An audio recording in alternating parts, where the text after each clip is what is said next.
श्री राम चतुः 50 सर्ग। वज्रदंष्ट और अंगद का युद्ध तथा अंगद के हाथ से उस निशाचर का वध। अंगद के पराक्रम से अपनी सेना का संहार होता देख महाबली राक्षस वज्रदंष्ट अत्यंत कुपित हो उठा। वाइंद्र के वज्र के समान तेजस्वी अपना भयंकर धनुष खींचकर वानरों की सेना पर बाणों की वर्षा करने लगा। उसके साथ अन्य प्रधान शूरवीर राक्षस भी रथों पर बैठकर हाथों में तरह तरह के हथियार लिए संग्राम भूमि में युद्ध करने लगे। वानरों में भी जो विशेष शूरवीर थे वे सभी वानर शिरोमणि सब ओर से एकत्र हो हाथों में शिलाएं लिए जूझने लगे। उस समय इस रणभूमि में राक्षसों ने मुख्य वानरों पर हजारों अस्त्र शस्त्रों की वर्षा की। मतवाले हाथी के समान विशालकाय वीर वानरों ने भी राक्षसों पर अनेकानेक पर्वत वृक्ष और बड़ी बड़ी शिलाएं गिराईं। युद्ध में पीठ न दिखाने वाले और उत्साहपूर्वक जूझने वाले शूरवीर वानरों और राक्षसों का वह युद्ध उत्तरोत्तर बढ़ता गया। किन्हीं के सिर फूटे, किन्हीं के हाथ और पैर कट गए और बहुत से योद्धाओं के शरीर शस्त्रों के आघात से पीड़ित हो रक्त से नहा गए। वानर और राक्षस दोनों ही धराशायी हो गए। उन पर कंक, गीध और कौवे टूट पड़े। गीदड़ों की जमातें छा गईं। वहां जिनके मस्तक कट गए थे ऐसे धड़ सब ओर उछलने लगे। जो वीर स्वभाव वाले सैनिकों को भयभीत करते थे, योद्धाओं की कटी हुई भुजाएं, हाथ, सिर तथा शरीर के मध्य भाग पृथ्वी पर पड़े हुए थे। वानर और राक्षस दोनों ही दलों के लोग वहां धराशायी हो रहे थे। तत्पश्चात कुछ ही देर में वानर सैनिकों के प्रहारों से पीड़ित हो सारी निशाचर सेना वज्रदंष्ट के देखते देखते भाग चली। वानरों की मार से राक्षसों को भयभीत हुआ देख प्रतापी वज्रदंष्ट की आंखें क्रोध से लाल हो गईं।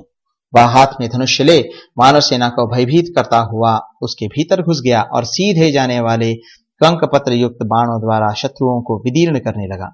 अत्यंत क्रोध से भरा हुआ प्रतापी वज्रदंष्ट वहां एक एक प्रहार से 5, 7, 8 और 9 वानरों को घायल कर देता था। इस तरह उसने वानर सैनिकों को गहरी चोट पहुंचाई। बाणों से जिनके शरीर छिन्न भिन्न हो गए थे वे समस्त वानरगण भयभीत हो अंगद की ओर दौड़े मानो प्रजापति की शरण में जा रही हो।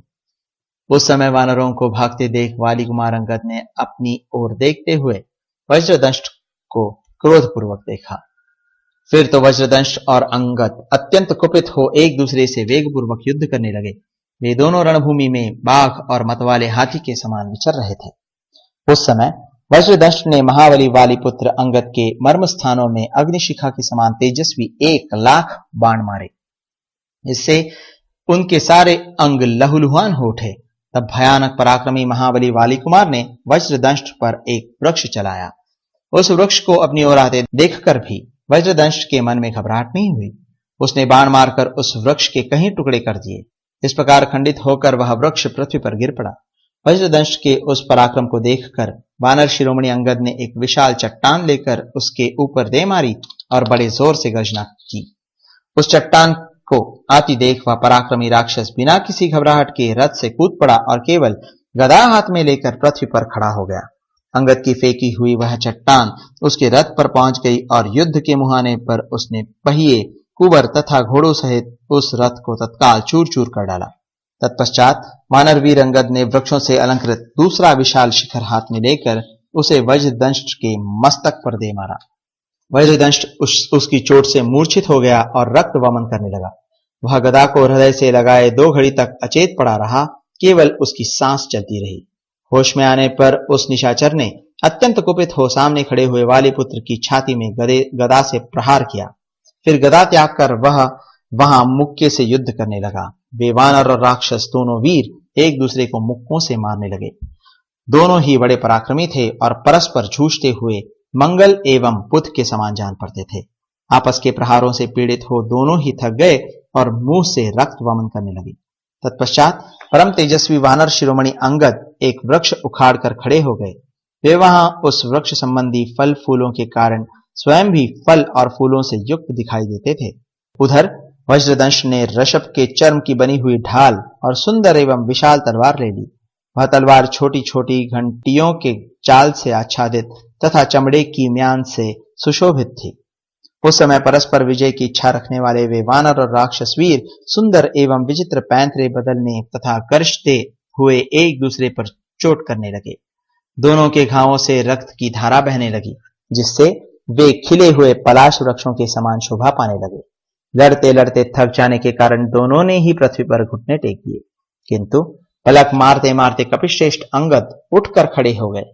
उनके नेत्र रोष से उद्दीप्त हो उठे थे और वे डंडे की चोट खाए हुए सर्प के समान उत्तेजित हो रहे थे।